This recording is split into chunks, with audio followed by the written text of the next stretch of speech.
101 वंश हुए। 5 अंश से 101 वंश हुए। सत्य पुरुष ने शब्द का उच्चारण करके 88,000 दीपों का निर्माण किया। स्वयं दीप में एक चतुष्दलीय कमल पर विराजमान होकर के पुनः पुनः सबका निर्माण किया,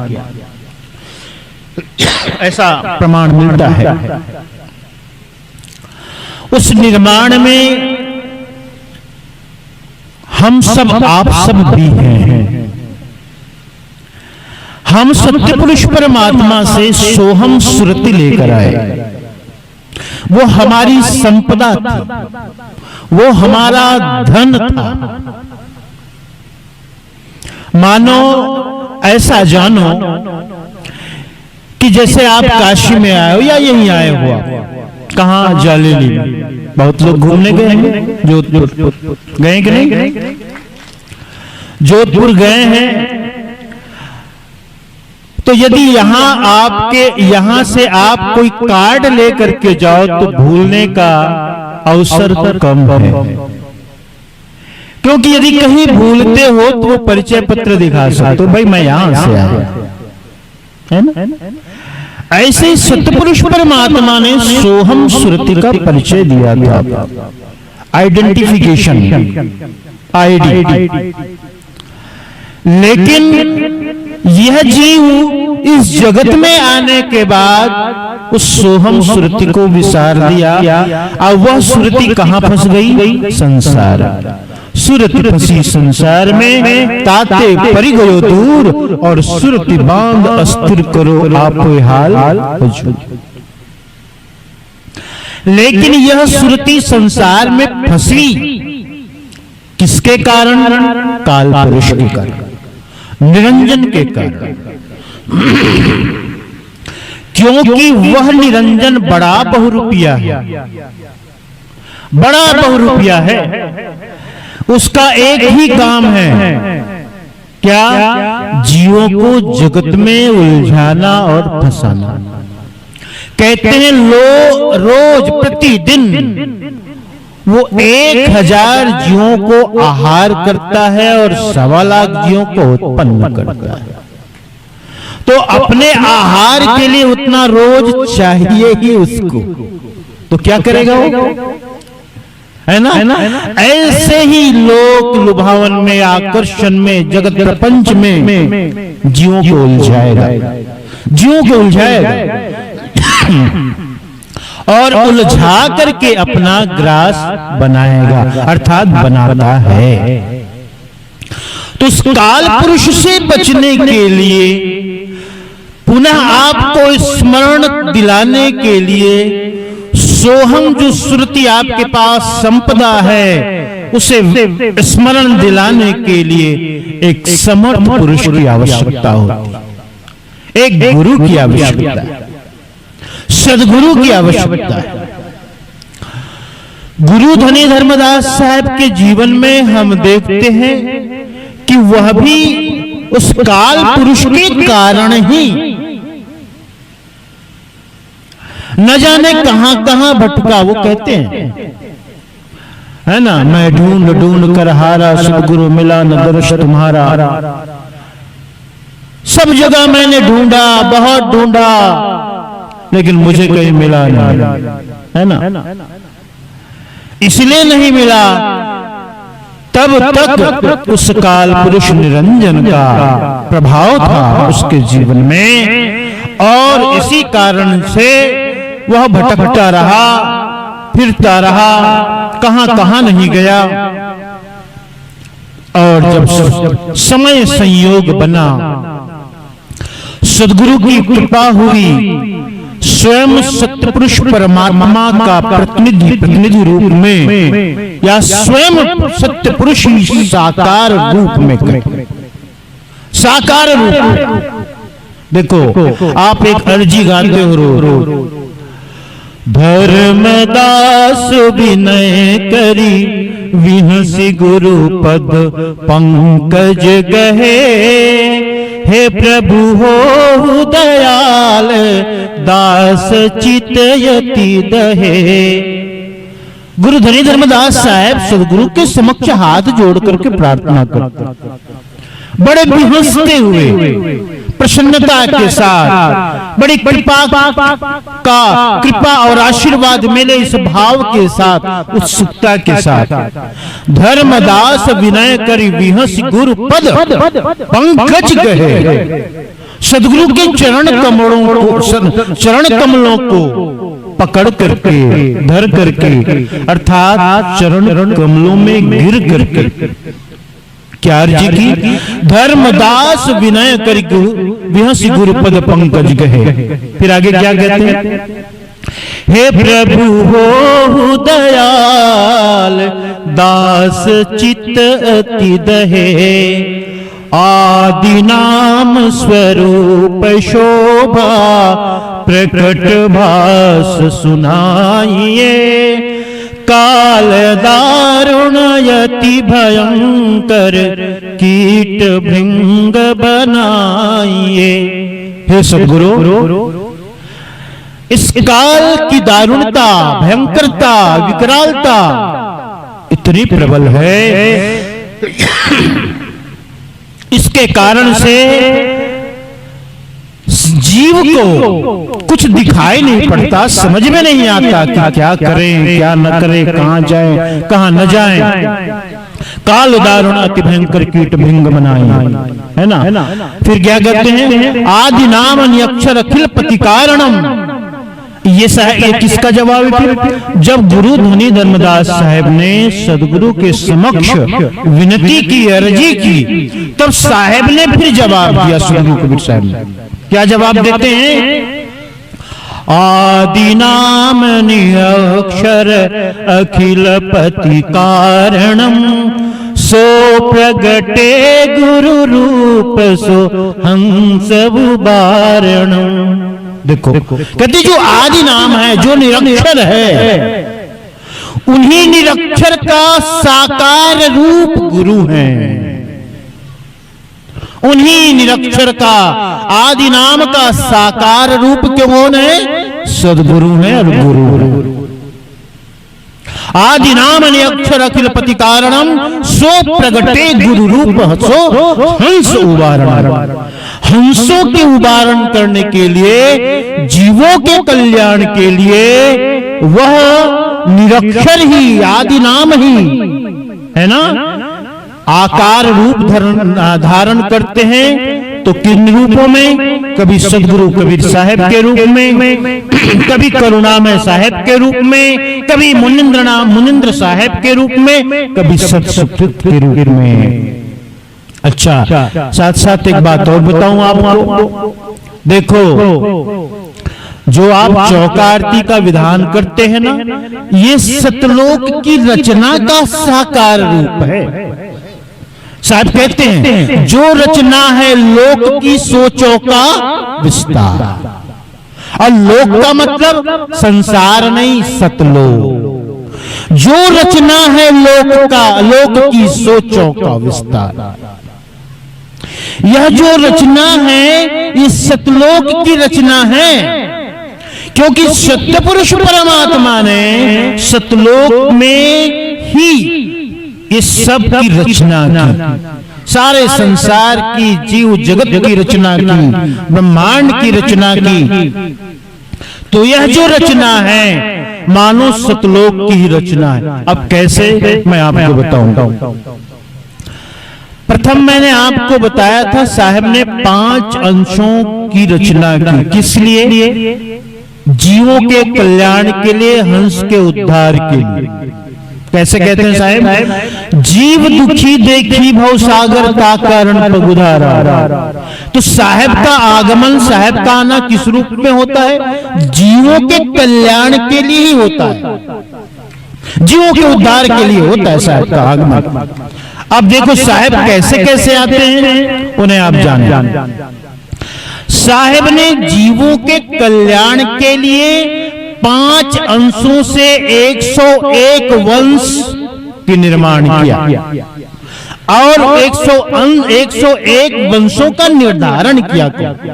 ये ज्यादा उपयुक्त कि भाई समय समय पर, है ना, जीवों के कल्याण और उद्धार के लिए 101 वंश आते रहेंगे समय समय पर, है ना। चारों युगों में सदगुरु कबीर साहब ने अनेक नामों से प्रकट हुए, आपको पता है, अभी मैंने कहा। तो 101 वंश कौन कौन से हैं? अचिंत वंश, अचिंत अंश के 9 वंश।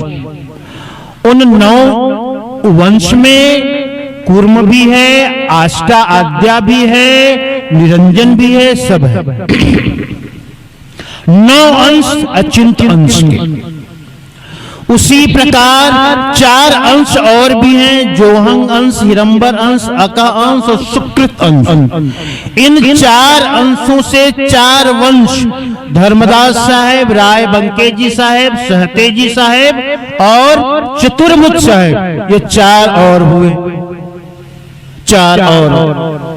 उन्हीं 4 अंश में से सुकृत अंश के गुरु धनी धर्मदास कहलाते हैं, है ना।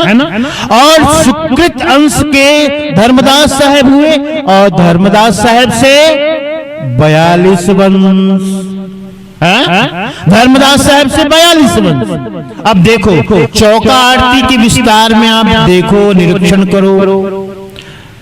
यहां जो शिला के पास आसन है, उस आसन में तो साक्षात सदगुरु कबीर साहब के स्वरूप में आचार्य साहब विराजित होते हैं। उसके बाद उत्तर दिशा में जो ज्योति का स्थान है, पूरब दिशा में जो कलश का स्थान है, दक्षिण दिशा में जो अमेदल का स्थान है, और पश्चिम दिशा में जो शिला और आसन का स्थान है, उन आसनों में कौन कौन विराजित होते हैं, आप उन्हें सुने।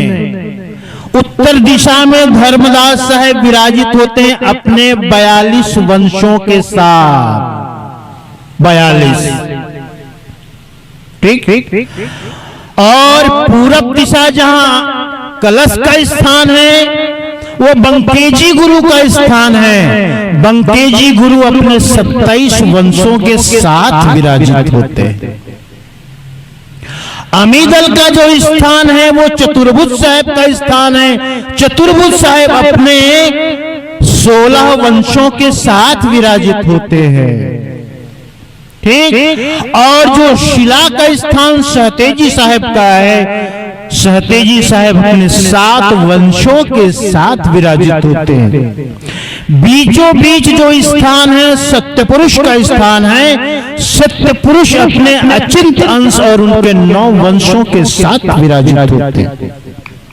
अब सबको जोड़ लो, 42, 27, 16 और 7, इतने से चारों को जोड़ोगे तो 92 होता है, 92।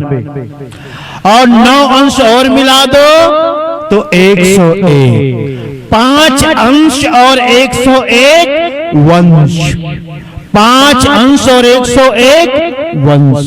देखो तो 101 वंश और 5 अंश का निर्माण सत्य पुरुष ने जीवों के उद्धार और कल्याण के लिए किया, है ना। हमारे वर्तमान आचार्य साहब उस 42 वंश की कौन सी पीढ़ी में है, पता है आपको? एक नहीं, बोलना नहीं, कितने को पता है मुझे बताइए तो, हाथ उठाइए। अरे बाबा, बहुत कम लोगों को, ऐसा नहीं होना चाहिए।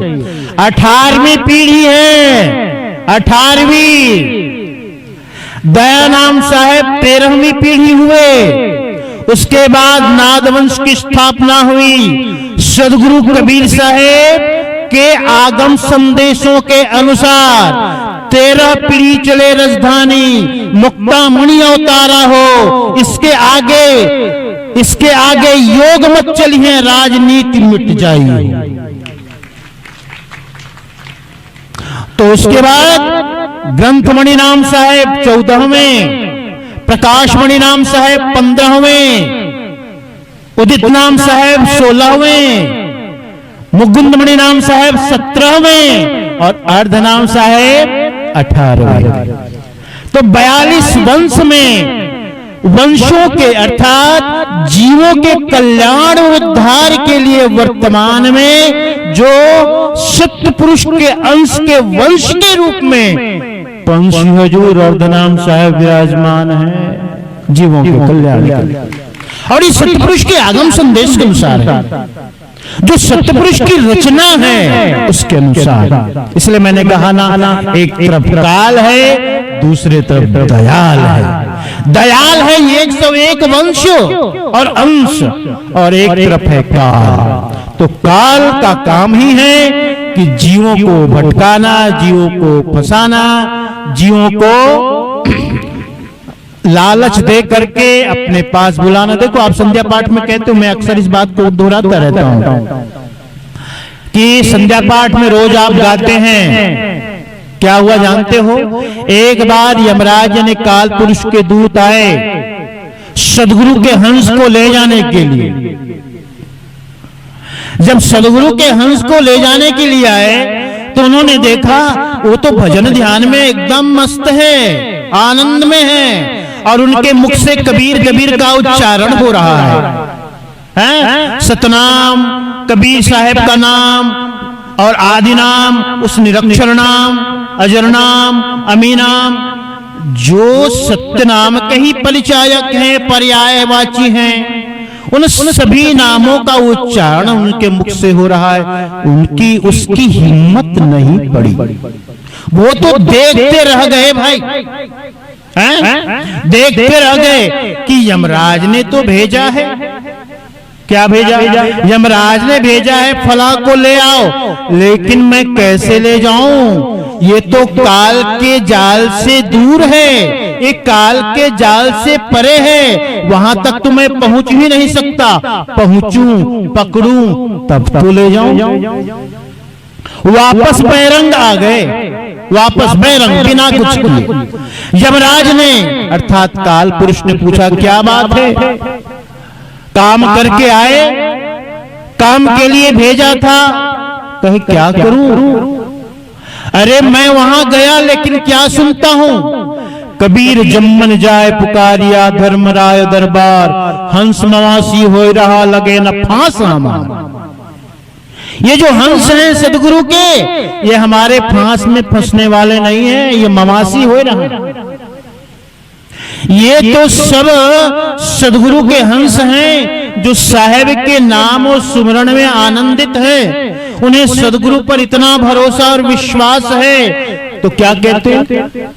हंस मवासी हो रहा लगे न फांस हमार, हम हमारी शंका ना करो तुमरी डरे नबीर। अरे भैया हम तो गए वहां, काल पुरुष का नाम सुनते बड़े बड़ों की, बड़े से बड़े होते हैं, कप जाते हैं, ठिठुर जाते हैं, भगने लगते हैं, उदास हो जाते हैं, पसीने से तरबतर हो जाते हैं, मुंह छुपाने लगते। भैया तू इतना जल्दी आ गया, अभी अभी तो शुरुआत किया था, अभी अभी तो धन कमाया था, अभी अभी तो मकान बनाया था, अभी अभी तो गाड़ी ली थी, ठीक से चढ़ा भी नहीं, ठीक से भोग किया भी नहीं, और तू आ गया। तो सब डर जाते हैं। वो पता नहीं वो हंस सदगुरु का ऐसा कि मुझे सामने देखकर भी जरा भी भयभीत नहीं है। और यही तो सदगुरु की विशेषता है क्या? हाँ, साहब की तो यही विशेषता है ना। क्या विशेषता है? जो निर्भय कर दे, जो अभय कर दे, वही सदगुरु है ना। हम एक वंदना पद गाते हैं ना, वंदनीय गुरुदेव तुमको, वंदनीय गुरुदेव, वंदनीय गुरुदेव तुमको, वंदनीय गुरुदेव। अंतिम पद में क्या कहते हैं? साहेब कबीर अभय पद दाता, साहेब कबीर अभय पद दाता। साहेब क्या है? अभय पद के देने वाले हैं। सदगुरु का, सदगुरु समर्थ की एक ही विशेषता है, जो आपको अभय कर दे, निर्भय कर दे। यही तो विशेषता है। तो यमदूत ने जाकर के काल के पास अपना निवेदन रखा कि वहां तो कोई डरता ही नहीं है, बिल्कुल भी नहीं भयभीत हुआ, और बल्कि साहेब के नाम से गरज रहा है ना। तो क्या कहते हैं आगे, काल पुरुष क्या कहते हैं कि हंस हमारी शंका ना करे तुमरी धरे नदीर, है ना। और सदगुरु के बल गाजी हैं, कहें कबीर कबीर। तब काल पुरुष क्या कहते जानते हो, कबीर कहे वाको जान दे और मेरी दसी न जाए, खेवटिया के नाव पर चढ़े घनेरे।